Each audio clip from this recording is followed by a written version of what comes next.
குற்றச்சாட்டு ஒன்று முன்வைக்கப்பட்டால் அது ஒரு நீதியான விசாரணை முன்னெடுக்கப்பட வேண்டும். மஹிந்த தரப்பின் மீது எந்த குற்றவியல் குற்றச்சாட்டும் முன்வைக்க முடியாதுன்னு நான் சொல்லவில்லை.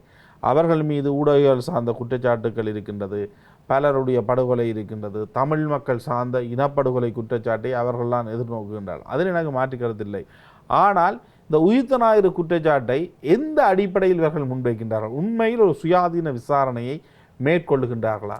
ஏற்கனவே நாங்கள் சொல்கிறோம், இந்த சிஐடி உடைய இந்த விசாரணைகளை மேற்கொள்ளுகின்றவர் மஹிந்த தரப்பினால் அரசியல் ரீதியில் பழிவாங்கப்பட்டவர் என்றார் சாணி அபேச.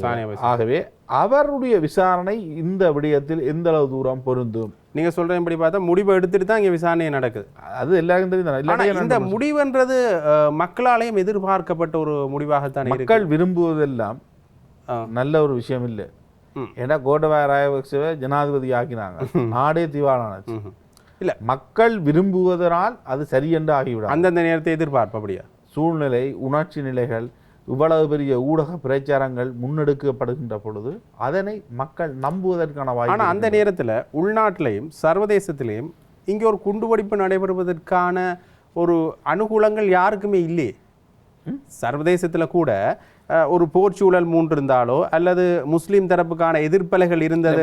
முதல் கூறப்பட்டது நியூசிலாந்தில் சர்ச்சுக்கில் இடம்பெற்றோ இங்கே ஒரு இடத்தில் இடம்பெற்ற, நான் நினைக்கிறேன் பள்ளிவாசல் ஒன்றில் இடம்பெற்ற தாக்குதலின் பதிலடியாகத்தான் இந்த தாக்குதல் இடம்பெற்றது என்று அதே போன்ற விடயங்கள் எல்லாம் பேசப்பட்டது ஆரம்பத்தில்.